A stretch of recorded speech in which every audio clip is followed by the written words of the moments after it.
Good evening, guys. We're here tonight on the Jack's Corner. We're going to discuss doing shingling of slate roofs. We're going to go through how we kind of quickly put them on, and then how to weather them and make them look a little more natural than just the little cutout shingles that come in the strips. Here we have an example of a roof that's partially done, but we're going to show you how we're going to put the rows of shingles on as we go. What we're going to use for shingles today is these shingles here. They're bar mill shingles. They are got peel and stick on the back, so you don't need to put any glue on them. Some people in some kits you have to put glue down, but these are peel and stick, which make it much easier. You're going to cut each row off of each end. That'll give you a single strip of shingles. You're going to take the single strip and probably cut it a little bit longer than the roof, and you're going to lay it right along the edge here. You might overhang the bottom edge just a little bit.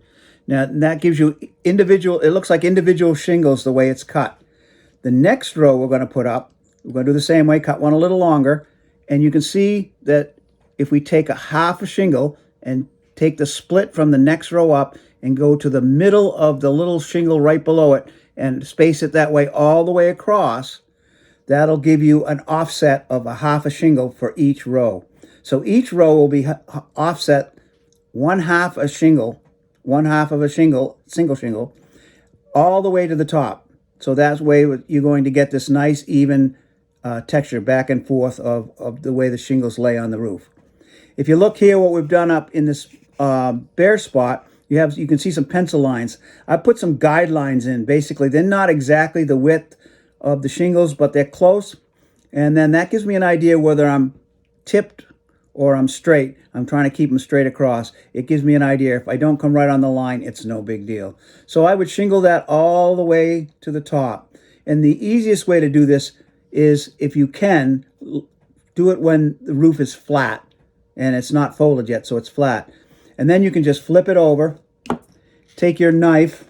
I don't have my knife with me, but you take your knife and you can run it right up this edge 3 or 4 times, and it will cut the edges right off. So you do both ends, you get nice clean cuts on both ends. If you are doing it, and it is on a roof that's assembled, you can then take something like cuticle scissors and go right up the edge and trim them right off nice and neat. Okay. Now you've got the whole side shingled. The next thing you want to do is, if you have a chimney to go in or something that breaks the pitch of the roof, you need to put it in by cutting a little, basically a slot that the chimney will fit right in, and glue it in so it's dead vertical. And then you have to figure out what you're going to do for a cap. There's a couple ways to do caps. I use our tar paper. It's fairly easy to use. What I will do is cut a strip. If you can see it here, or on here, we have a strip that this one's cut out, and I will make it, I think I make it a 1.5 inch wide scale, 1.5 inch wide, and I will fold it down the middle so it's folded in half. Then I would strip off the backing, and then I would lay it right over the top of the roof, and I would kind of burnish it in with my paintbrush. Is the easiest way. You just rub it down tight, and that will give you a nice, smooth, very common finish. The other option is, this is a material called floral wire. You can buy it at any Michael's store. Comes in a package, probably like 22 of these for like $1. It's pre-painted. It's very nice. They have 2 sizes. You want to buy the bigger size. So what I'm going to do with this is I'm going to cut it to length between the chimney and a little bit longer than the roof. And then I'm going to take some ACC, and where the roof is folded, it's got a little like trough in there, and this will set right in that trough, and you'll glue it in, and it'll sit right on top of the peak of the roof. Let it overhang on this end. We'll trim it off later with a pair of nippers. And when you cut it with the nippers, you want to cut it at an angle, small angle, so it looks really good. Then you're going to cut strips that are 3/4 of a foot, basically, on your scale, and I'm going to lay that piece right in below it, right like that. You can see it. It butts right up against the piece, the rod, and it lays right in there. I'm going to burnish it in. I'm going to do it on both sides. What do you say? All right, the strips that we're putting on here, it's best to paint them ahead of time using a ceram coat which is this, I think it's called Sea Mist. It's a light green, but any of these light greens, that color will work. And we're going to see if we can replicate what weathered copper looks like. And that's what we're trying to get done here. So after we've got our caps done, it's time we're going to make these. This is just kind of a plain roof. We're going to make it look a little better. Our next step is we're going to color some of these individual shingles.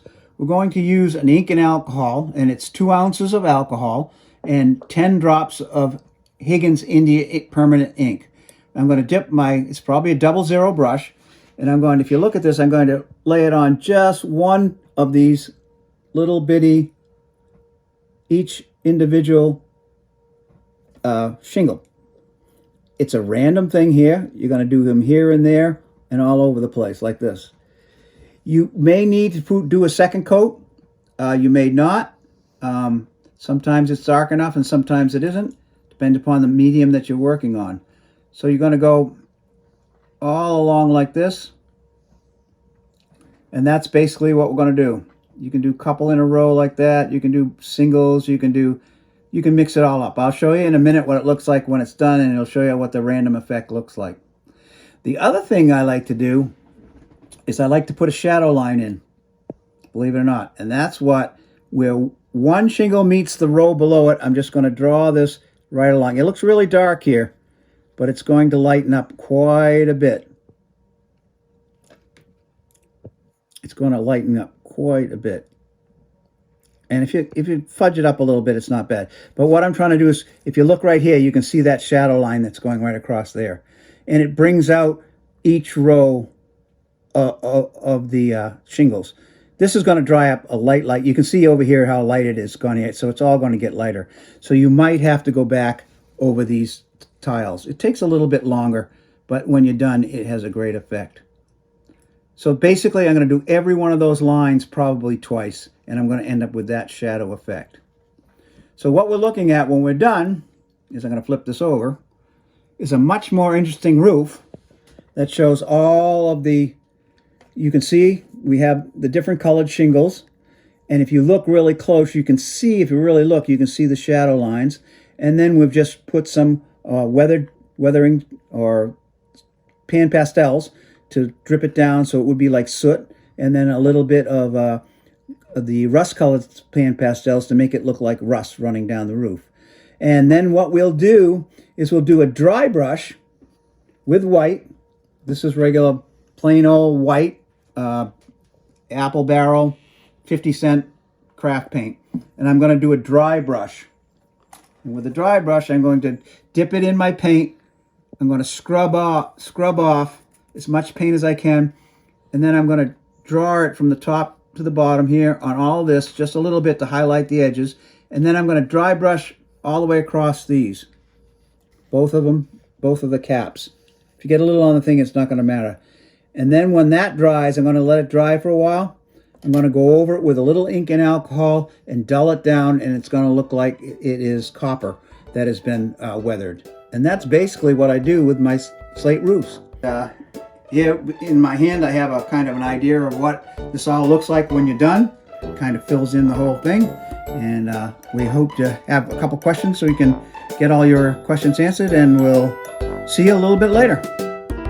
Thanks for watching.